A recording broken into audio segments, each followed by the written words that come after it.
Very good morning students, कैसे हैं आप सब।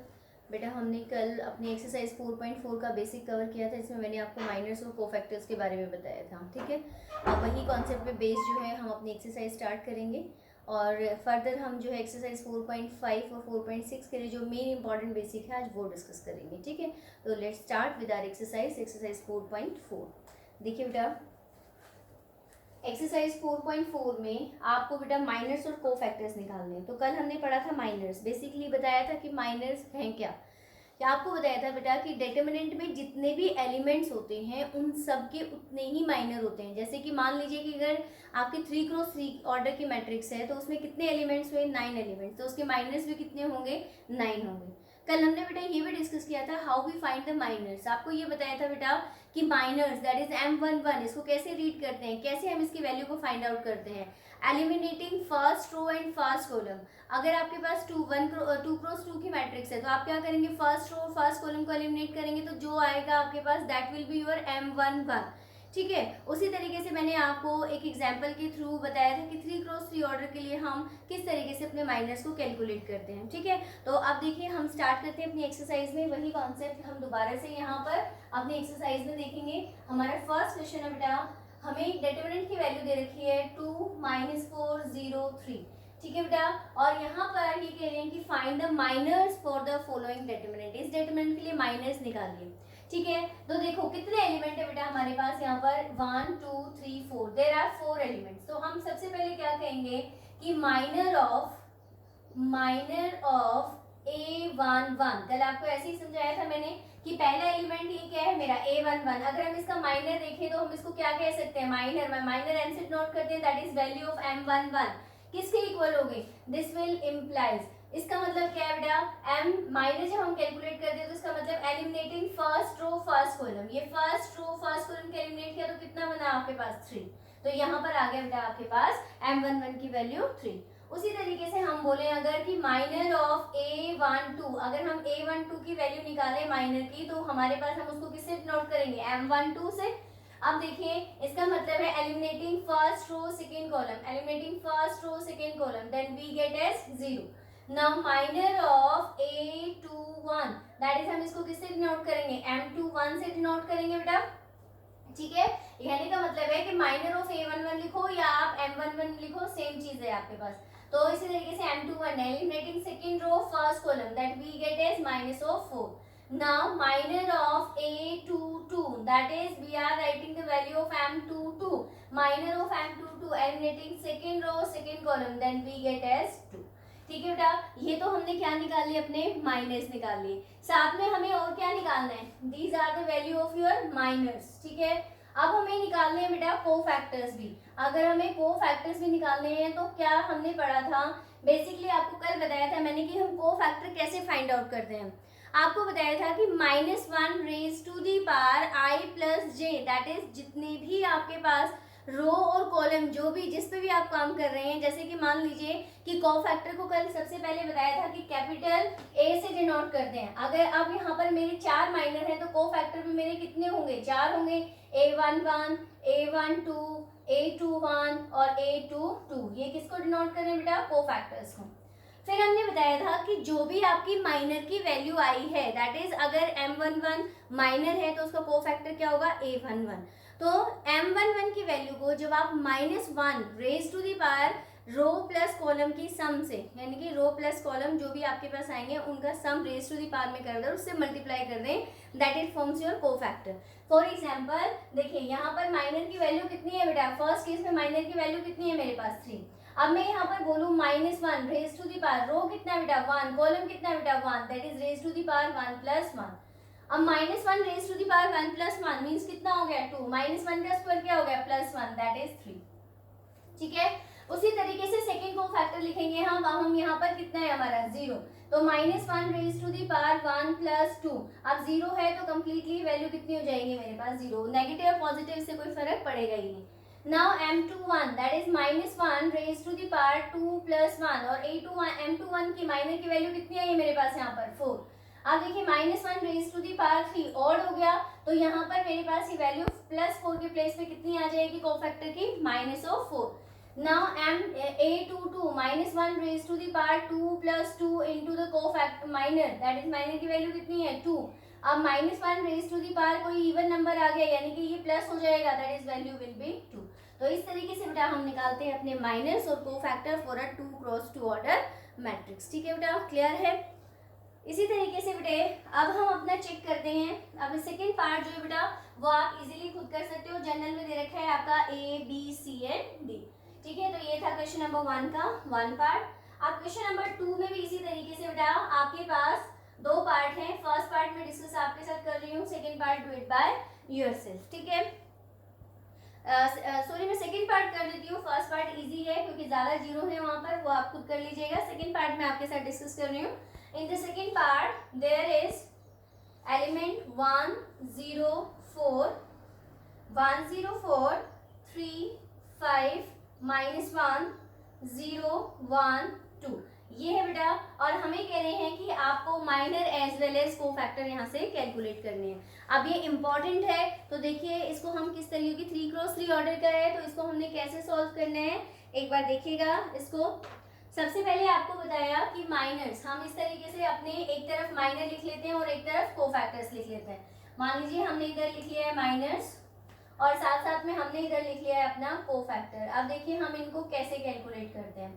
पहले हम निकालेंगे अपना माइनर, दैट इज m11. अब यहाँ पर कितने एलिमेंट्स हैं आपके पास, 9 एलिमेंट है, दैट इज हमारे पास 9 ही माइनर आएंगे. m11 m12 m13 then m21 then बेटा m22 देन बेटा m23. इसके बाद बेटा हमारे पास माइनस में m31 then m32 and then बेटा m33. पहले हम माइनस कैलकुलेट कर लेते हैं अपने सारे. देखिए अब हम पहले अपना माइनर कैलकुलेट करते हैं m11. इसका मतलब है कि माइनर निकालना है. कैसे निकालते हैं, eliminating first row first column. ये हमारी फर्स्ट रो है, ये हट जाएगी, फर्स्ट कॉलम ये एलिमिनेट हो जाएगा. तो ये बचा मेरे पास एक 2 क्रॉस 2 ऑर्डर का 2 क्रॉस 2 ऑर्डर का डिटरमिनेंट. तो हम इसको करते हैं मल्टीप्लाई. तो देखें 5 2 जा कितना बना 10 एंड 1 1 जा 1, माइनस से तो प्लस हो जाएगा, दैट इज माइनर की वैल्यू कितनी बन गई हमारे पास 10 + 1 11. Now value of m12 eliminating first row second column, यही होगा फर्स्ट रो सेकेंड कॉलम. तो 2 को 3 से मल्टीप्लाई करेंगे तो 2 3 जा 6, 0 को इससे करेंगे 0, तो कितना आ गया हमारे पास m12 की value, m12 is 6. Now value of m13, this is your m and this is your first row and the third column. इसको 3 से मल्टीप्लाई करें, 3 1 जा 3 और इसको 0 से करेंगे तो 0 आ जाएगा, दैट इज m13 की वैल्यू कितनी आ गई बेटा 3. अब हम चलते हैं m21 minor of 2 1, that is देखिए eliminating second row first column, यानी कि सेकंड रो एलिमिनेट हो जाएगी फर्स्ट कॉलम. तो 2 0 से मल्टीप्लाई होगा तो 0 1 4 से मल्टीप्लाई होगा, दैट विल बी -4. ठीक है बेटा. Now value of m22 eliminating second row second column. देखिए सेकंड रो सेकंड कॉलम 2 1 जा 2, 0 मल्टीप्लाई होगा 4 से तो 0 हो जाएगा, value of m22 is 2. Now beta value of m23, that is minor of 2 3, that is eliminating second row third column, 1 1 जा 1, ये 0 हो जाएगा, that is value 1. ठीक है बेटा.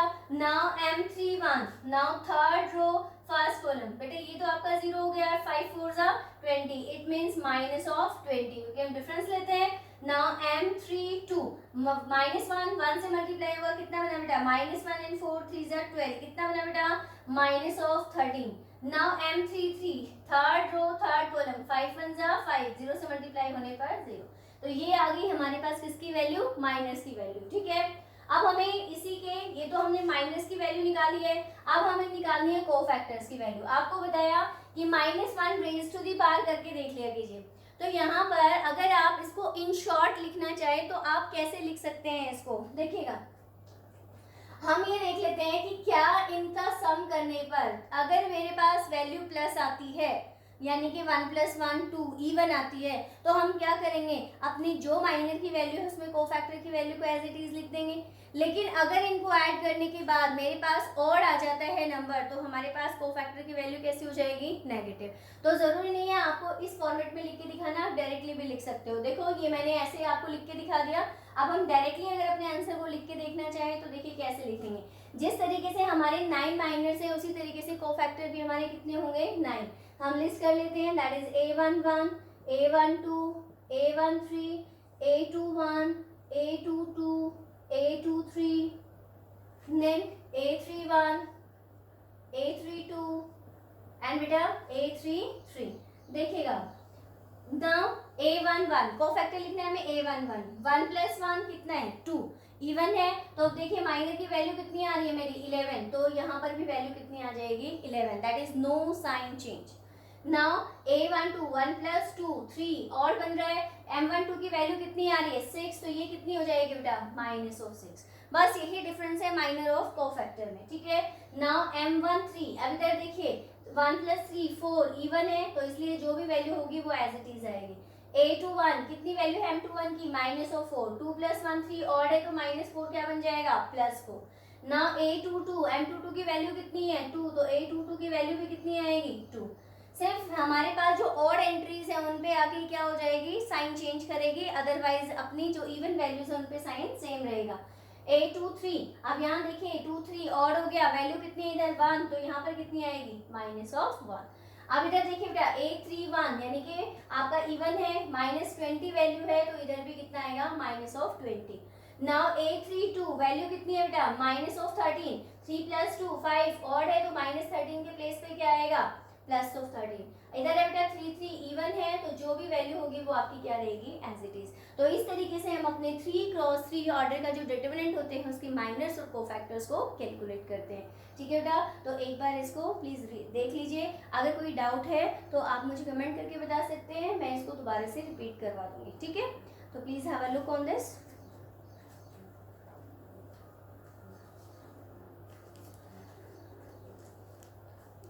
अब देखिए बेटा ये कह रहे हैं क्वेश्चन नंबर 2 हमने कर लिया है, अब हम आते हैं अपने क्वेश्चन नंबर 3 पे।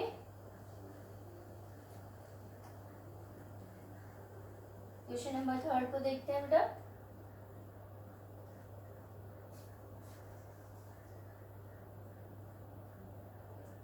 क्वेश्चन नंबर 3 में क्या बोल रहे हैं बेटा, using cofactors of element of second row evaluate the determinant. अब देखिए बेटा आप इस चीज को ध्यान रखिए कि जो भी मेरा डिटरमिनेंट होगा उसमें क्या होता है कि हमारे पास जब हमारे किसी भी कोफैक्टर यानी कि हम ये बोलें कि सम ऑफ, ये पॉइंट ध्यान रखिएगा, sum of product of element of any particular row, element of any particular row और कॉलम, रो और कॉलम में से कुछ भी हो सकता है, with its cofactor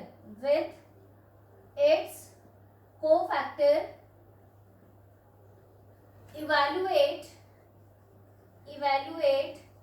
the determinant. अब इसका मतलब समझिए क्या है, ये कह रहे हैं कि मान लीजिए कि कोई भी हमने एक पर्टिकुलर रो के एलिमेंट्स लिए, मान लीजिए कि हम फर्स्ट रो पे काम कर रहे हैं, तो फर्स्ट रो में एलिमेंट क्या क्या आते हैं आपके पास A11 A12 A13। तो ध्यान से समझिए इस लाइन का मतलब क्या है, बहुत इंपॉर्टेंट पॉइंट है ये मेरा। अगर मैं A11 किसको रिप्रेजेंट करता है, मेरे किसी भी एलिमेंट को, ठीक है। मान लीजिए मैं R1 पे काम कर रही हूँ तो R1 का एलिमेंट A11 होगा फर्स्ट, उसको उसी के कोफैक्टर से कर दें मल्टीप्लाई, तो कोफैक्टर आपको बताया कैपिटल A में आएगा, that is A11 into A11 plus second element क्या आएगा बेटा A12, उसकी मल्टीप्लाई कर दें हम उसके कोफैक्टर से, दैट इज A12 प्लस, और अगर हम यहाँ से A13 को मल्टीप्लाई कर दे A13 से तो वो इवैल्यूएट करता है आपके डिटरमिनेंट को, यानी कि अगर इवैल्यूएट करेगा डिटरमिनेंट, आप ऐसे भी कह सकते हो या आप A डैट भी कह सकते हो, दैट इज अगर हम इस फॉर्मेट में हमारा कोई भी वैल्यू लिखी हुई है तो वो किसके इक्वल होती है, डिटरमिनेंट ऑफ A के इक्वल होती है, ठीक है।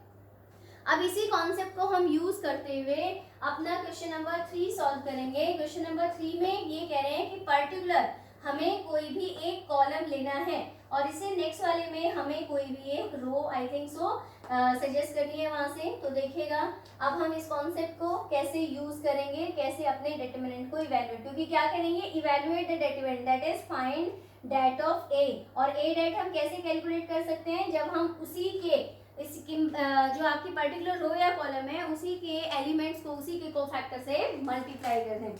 तो देखिए ये कह रहे हैं कि सेकंड रो चाहिए आपको। अब क्वेश्चन है आपका क्वेश्चन नंबर 3, डिटरमिनेंट है आपके पास, वैन की वैल्यू दे रखी है 5 3 8 2 0 1 1 2 3। ठीक है बेटा, अब अगर मैं यहाँ से, हमें डिटरमिनेंट को इवैल्यूएट करना है तो सबसे पहले मैं अपने एलिमेंट्स को यहाँ से निकाल लूँ। सेकंड रो पे काम करना है, दैट इज मेरे पास वैल्यू ऑफ A21 कितनी है बेटा 2, ना वैल्यू ऑफ A22 कितनी है बेटा 0, वैल्यू ऑफ A23 कितनी है बेटा मेरे पास 1, यानी कि सेकंड रो का फर्स्ट एलिमेंट मेरा 2 है, सेकंड रो का सेकंड एलिमेंट 0 है, सेकंड रो का थर्ड एलिमेंट 1 है। अब डिटरमिनेंट निकालना है तो इनकी मल्टीप्लिकेशन मुझे किनसे करनी होगी, इन्हीं के कोफैक्टर्स के साथ। तो हम यहाँ से अपने कोफैक्टर्स भी निकाल लेते हैं, पर्टिकुलर उसी रो के जिस रो के हमने अपने एलिमेंट्स निकाले हैं। तो कोफैक्टर्स यानी कि 3 कोफैक्टर हम कैलकुलेट करेंगे, A21 A22 और A23। देखिए हम इनको कैसे लिख सकते हैं। अब जब भी हम कोफैक्टर निकालें या माइनर निकालें, हमें एलिमिनेशन यूज करना होता है, that is eliminating second row first column. तो 3 से 3 से मल्टीप्लाई करेंगे, 3 3 जा 9 और 2 8 जा 16। 9 में से 16 माइनस करेंगे, कितना आएगा आपका, we will get minus of 7। अब A21, देखिए हम कोफैक्टर्स पे काम कर रहे हैं इसलिए हमें ये देखना पड़ेगा, क्योंकि यहाँ पर क्या होता है -1 raise to the power I plus j, इससे हमें मल्टीप्लाई करना होता है। तो आपको सिंपल तरीका बताया कि यहीं पर कोफैक्टर में ऐड करके देख लीजिए, अगर ओड आता है तो साइन को चेंज कर दीजिए। यहाँ पर 3 ऑड आ रहा है तो -7 के प्लेस पे यहाँ क्या आ जाएगा बेटा 7 आ जाएगा। अगर आप -7 लिखते हैं तो ये किसकी वैल्यू बनती है, माइनर की, लेकिन अगर चेंज करके लिखते हैं तो किसकी वैल्यू बन गई है, कोफैक्टर की। ठीक है, now A22 eliminating second row second column. देखिए मल्टीप्लाई कीजिए, 5 3 जा 15, 8 1 जा 8, 15 में से 8 माइनस करेंगे कितना आएगा 7, तो value of A22 is also 7। ठीक है बेटा, now A23 second row third column, 5 2 जा 10 एंड 3 1 जा 3, 10 माइनस 3 7, बट 2 प्लस 3 5 ऑड है तो वैल्यू कितनी हो जाएगी बेटा माइनस ऑफ 7। अब आप क्या कहेंगे, as we know determinant is equals to A21 into A21 plus A22 into A22 plus A23 into A23। यही होता है मेरे पास रूल। therefore हमें determinant की वैल्यू निकालनी है, इसकी वैल्यू निकालनी है तो A21 लिख लीजिए, कितनी वैल्यू है 2, इंटू इसको मल्टीप्लाई कर दीजिए, A21 से कितना है बेटा आपके पास 7, प्लस A22 कितना है बेटा 0 और A22 इधर से कितना है आपके पास 7। ठीक है बेटा, नाउ A23 इधर कितना है बेटा, इधर से 1 और इधर से A23 कितना है बेटा माइनस ऑफ 7। तो देखिए डिटरमिनेंट इज इक्वल्स टू 4 7 2 7 जा 14, ये 0 हो गया और 7 1 जा 7, तो कितनी वैल्यू आ गई आपकी 7। Therefore the value of determinant is 7। इस तरीके से हमने अपने क्वेश्चन नंबर 3 को कंप्लीट करना है। ठीक है, सो प्लीज एक बार इसे चेक कीजिएगा।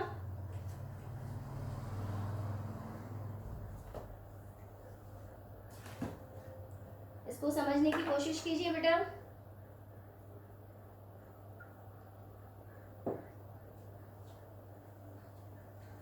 ठीक है, समझ आ गया। चलिए इसी पे बेस्ड है आपका नेक्स्ट क्वेश्चन, उसको भी देख लेते हैं एक बार। इस वाले क्वेश्चन में भी हमें इसी कॉन्सेप्ट को यूज करना है कि elements multiplied by its cofactor evaluates its determinant. ठीक है, तो देखो एक बार नेक्स्ट वाले क्वेश्चन को भी देख लेते हैं। Using cofactors of the third column, देखिए इसमें रो के बारे में बात की थी, इसमें कॉलम के बारे में बात कर रहे हैं। देखिए डिटरमिनेंट की वैल्यू आपको गिवन है बेटा, determinant is 1 1 1, then x y z, then y z z x and x y, ये है बेटा आपके पास डिटरमिनेंट की वैल्यू। और हमें यूज करना है आपका थर्ड कॉलम, ये है आपका थर्ड कॉलम। तो सबसे पहले हम क्या करते हैं, जैसे कि हमने अभी प्रीवियसली किया है कि इसके एलिमेंट्स को हम फाइंड आउट करके लिख लेते हैं। आप थर्ड रो पे काम कर रहे हैं तो ये एलिमेंट कौन सा होगा, that element will be A13। A13 की वैल्यू कितनी होगी बेटा YZ। ये कौन सा एलिमेंट होगा बेटा A23, ये कितना हो गया बेटा आपका ZX, और element of A33 is XY। हमने एलिमेंट्स की वैल्यू निकाल ली। अब हम इनके क्या निकालते हैं, कोफैक्टर्स। कौन से कोफैक्टर निकालेंगे, हम 3 ही कोफैक्टर निकलेंगे। एक वैल्यू आएगी आपकी A13, एक आएगी बेटा A23, एक आएगी बेटा A33। तो देखिए अब इनको कैसे निकालते हैं।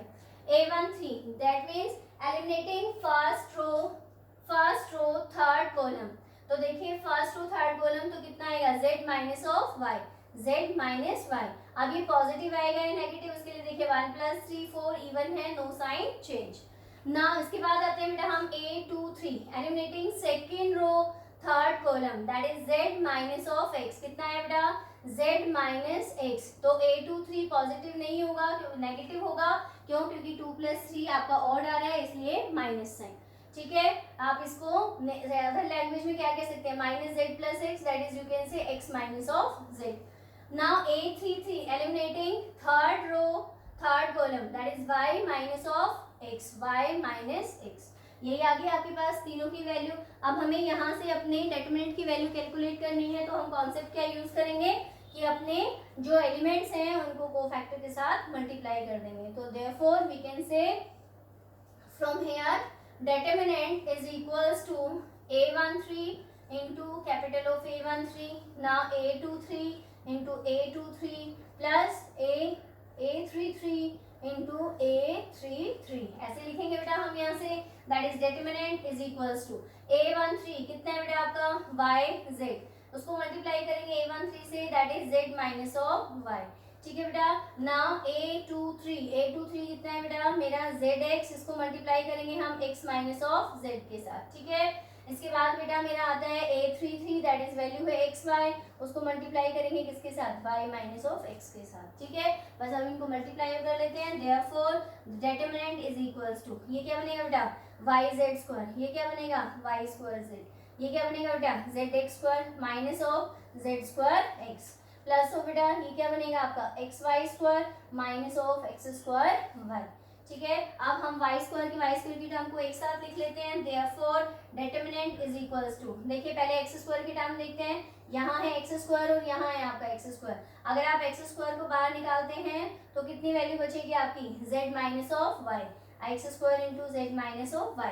अब हम y² की टर्म देखते हैं, ये है आपकी y² की टर्म और ये है y² अगर आप बाहर निकालें तो कितना बनेगा बेटा x माइनस ऑफ z। ठीक है, अब z² की टर्म देखते हैं, दैट इज z² को अगर आप बाहर निकालें तो यहाँ से कितना बचेगा y माइनस ऑफ x। तो ये आपके पास किसकी वैल्यू आ गई, आपकी डिटरमिनेंट की। ठीक है बेटा, तो इस तरीके से अगर किसी भी पर्टिकुलर रो या किसी भी पर्टिकुलर कॉलम को यूज करते हुए, उसके कोफैक्टर्स को यूज करते हुए आपको कहते हैं evaluate the determinant, then you should use this concept here. Clear, देखिएगा इसे।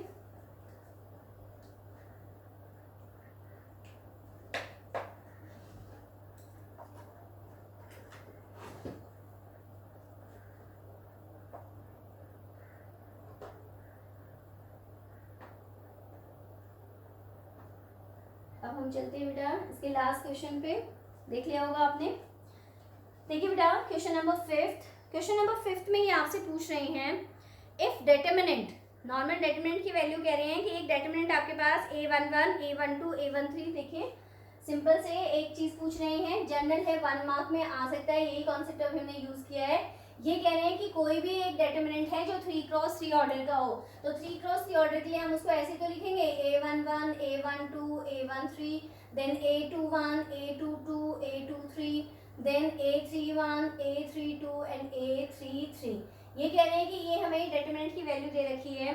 एंड aij, ये कह रहे हैं कि जो कैपिटल aij है वो क्या होंगे, कोफैक्टर्स दे रखे हैं, वही होते हैं हमारे पास cofactors.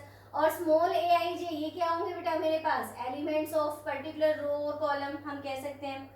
Then the value of determinant, तो कह रहे हैं कि बताओ कि डिटरमिनेंट की वैल्यू क्या होती है, क्या होगी डिटरमिनेंट की वैल्यू।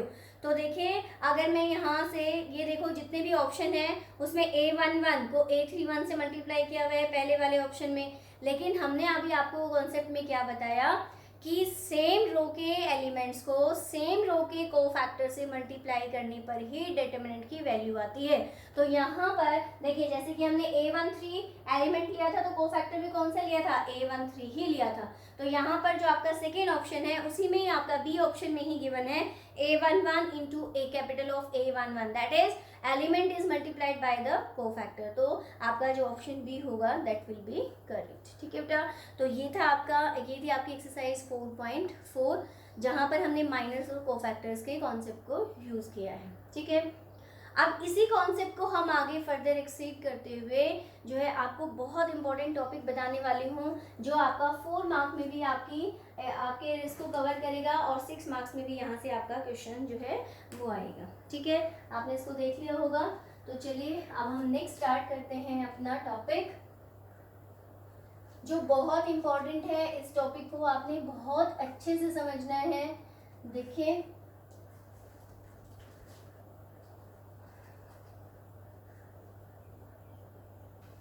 टॉपिक लेते हैं बेटा हम अपना, हमारा टॉपिक का नाम है एडजॉइंट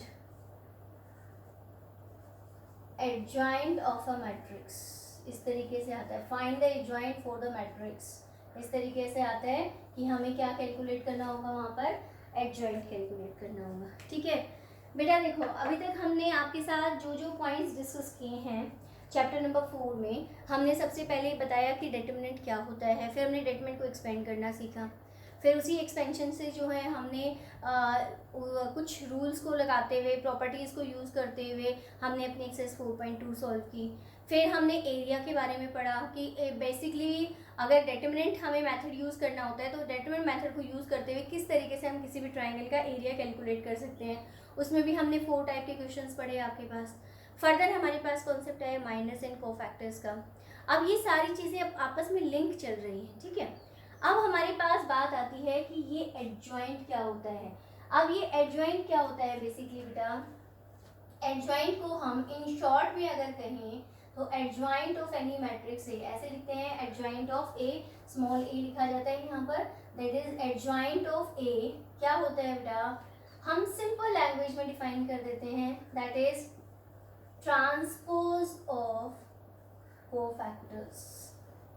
ठीक है, ट्रांसपोज ऑफ कोफैक्टर्स, इसको हम क्या कहेंगे, अपना एडजॉइंट बोलेंगे। अब हमने सीखा कि हम कोफैक्टर्स कैसे निकालते हैं। हम ट्रांसपोज को चैप्टर नंबर 3 में पढ़ चुके हैं। क्या होता है ट्रांसपोज, जब हम किसी भी मैट्रिक्स की रोज को कॉलम में इंटरचेंज कर देते हैं तो हमारा क्या फॉर्म होता है, ट्रांसपोज।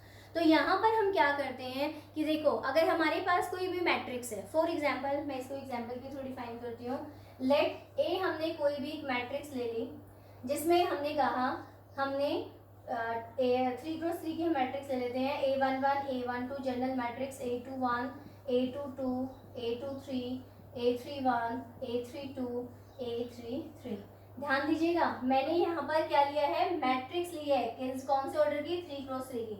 आप यहाँ पर एडजॉइंट लिखते समय जो मैट्रिक्स लिख रहे हो उसको आप डिटरमिनेंट नहीं लिख दीजिएगा, क्योंकि आप सोचेंगे हम तो डिटरमिनेंट टॉपिक पढ़ रहे हैं।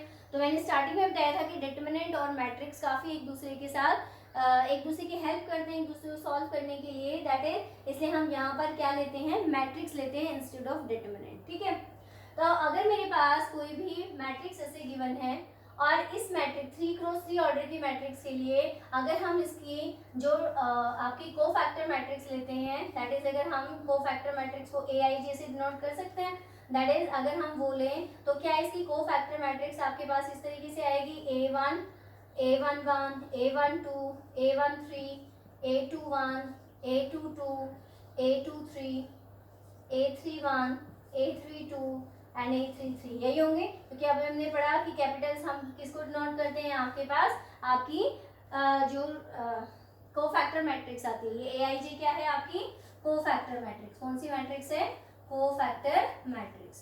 तो अगर आप इस कोफैक्टर मैट्रिक्स का क्या ले लें, ट्रांसपोज, दैट इज अगर आप इधर से इस AIJ का क्या ले लें, ट्रांसपोज, तो इधर भी ट्रांसपोज आ जाएगा। तो क्या बनेगी बेटा ये, then that is it can written as A11 A12 A13, first row converted in first column. Now A21 A22 A23 A31 A32 and A33। तो ये जो आपके पास आया है, this transposed matrix is known as the adjoint of any matrix A। ठीक है, समझ में आ गया। तो ये एक लॉन्ग प्रोसीजर होता है बेटा, क्यों, क्योंकि हमें पता है कि एडजॉइंट कैलकुलेट करने के लिए हमें पहले क्या निकालना पड़ेगा, कोफैक्टर्स, क्योंकि पहले हमें कोफैक्टर मैट्रिक्स निकालेंगे, उसी का ट्रांसपोज लेंगे, तभी तो मेरे पास क्या आएगा, एडजॉइंट। तो कोफैक्टर्स हम निकालते कैसे हैं, अभी अभी हमने सीखा है A11, इसका मतलब क्या करना पड़ेगा हमें, eliminating first row first column. तो वहां से मेरे पास एक 2 स्क्वायर 2 की मैट्रिक्स बनेगी, 2 स्क्वायर 2 का ट्रीटमेंट बनेगा, हम उसको क्या करेंगे, मल्टीप्लाई करेंगे और अपनी वैल्यू को गेट करेंगे।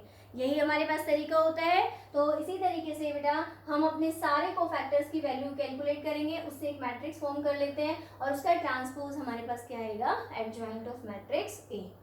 ठीक है, उसी तरीके से हमारे पास अब अगर मान लीजिए कि 2 क्रॉस 2 ऑर्डर की हम मैट्रिक्स ले लेते हैं, दैट इज अगर मैं इधर एक एलिमेंट लेती हूँ, एक मैट्रिक्स ले लेती हूँ, ए matrix is A11 A12 A21 and A22।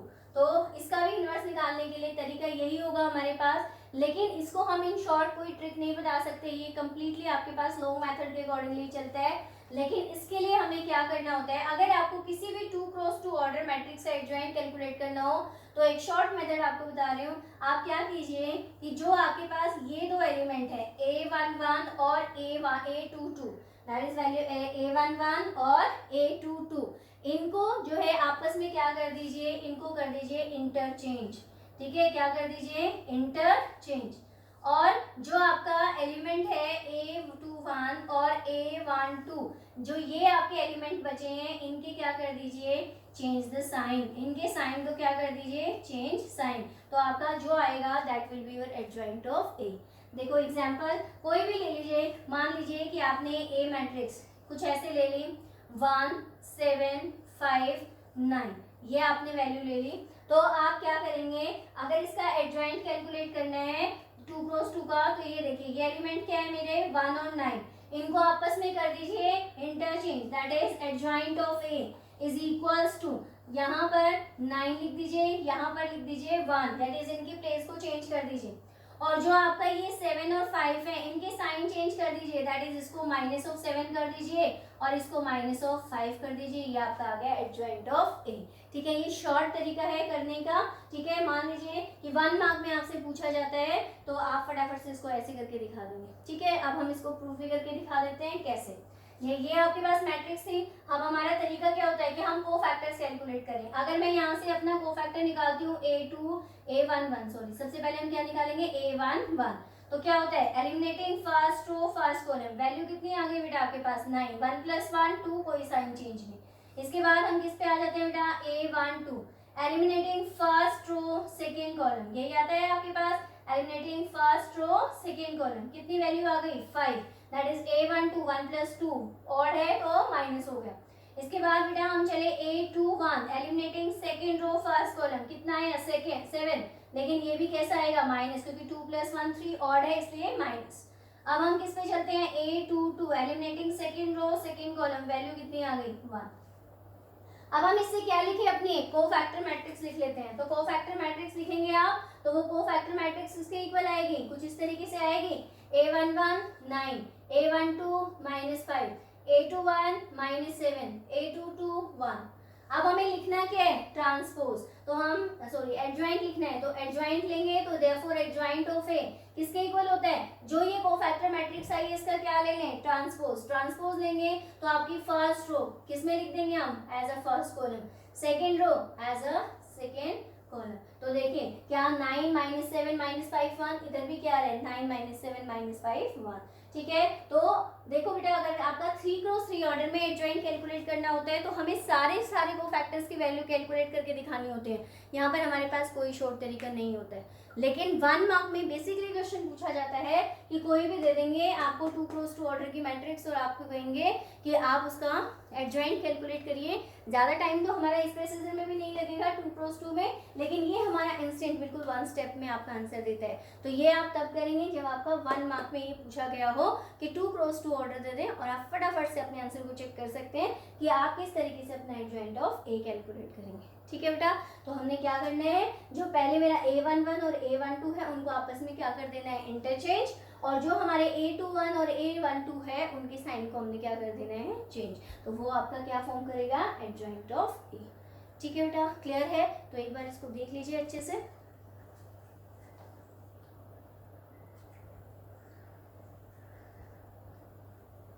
इसके बाद बेटा मेरे पास एक बहुत इंपॉर्टेंट रिजल्ट आता है जो आपकी एक्सरसाइज में भी यूज होता है, और हमसे 1 मार्क में ये पूछा भी जा सकता है और इस पे बेस 4 मार्क में क्वेश्चन भी आते हैं, ठीक है। बेसिकली है तो ये एक आपकी थ्योरम, लेकिन हम इसको एज ए रिजल्ट पढ़ रहे हैं। देखिए वो थ्योरम क्या है कि if there is a matrix A and when this matrix A is multiplied by its adjoint, that is when A is multiplied by adjoint of A or adjoint of A is multiplied by matrix A, then it will equals to determinant of A into I.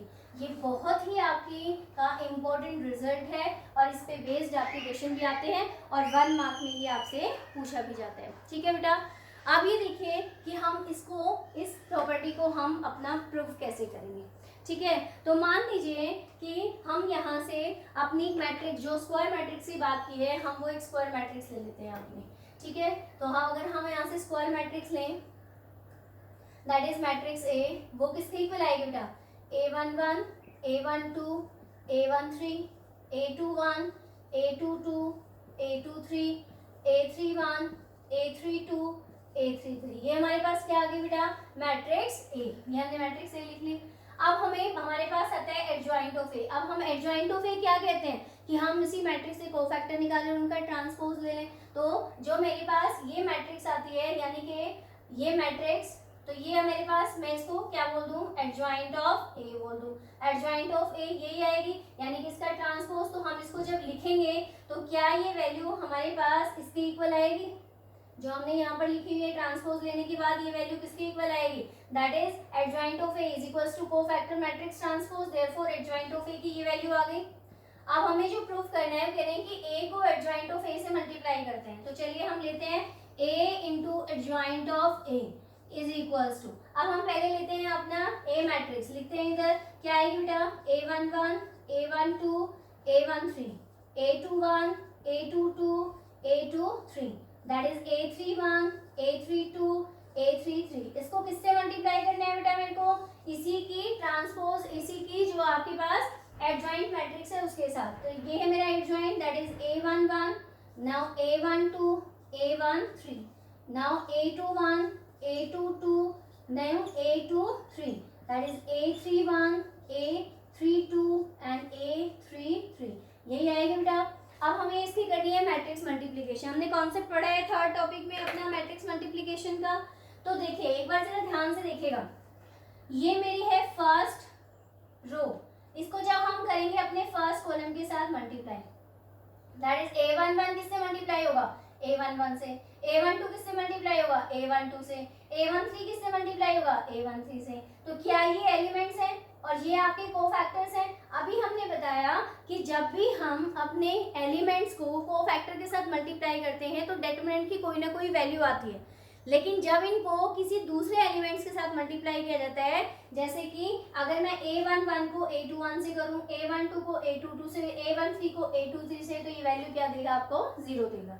तो देखो, तो यानी कि जब मैं first को multiply करूंगी, जब हम यहाँ से इसको मल्टीप्लाई करेंगे तो देखिए क्या मिलेगा आपके पास, रिजल्ट को ध्यान से देखो, that is A into adjoint of A is equals to, जब आप फर्स्ट इसको मल्टीप्लाई कर रहे हैं तो ये किसके इक्वल आ रहा है बेटा? फर्स्ट को जब मल्टीप्लाई करेंगे तो क्या ये A determinant det of A के इक्वल आएगा और और दो एलिमेंट कैसे आएंगे? 0। इसी तरीके से जब मैं A21 को इससे मल्टीप्लाई करूंगी फर्स्ट कॉलम से तो क्या आएगा? 0। लेकिन जब मैं सेकंड रो को इसके सेकंड कॉलम से मल्टीप्लाई करूंगी, देखिए यहाँ A21, यहाँ भी क्या आएगा? A21, तो ये किसके इक्वल आएगा बेटा? A डेट के इक्वल आएगा। इसी तरीके से ये नेक्स्ट करूंगी तो क्या आएगा? 0। तो सेम कॉन्सेप्ट से ये 0, ये 0 और ये आपका क्या आ जाएगा? A डेट आ जाएगा।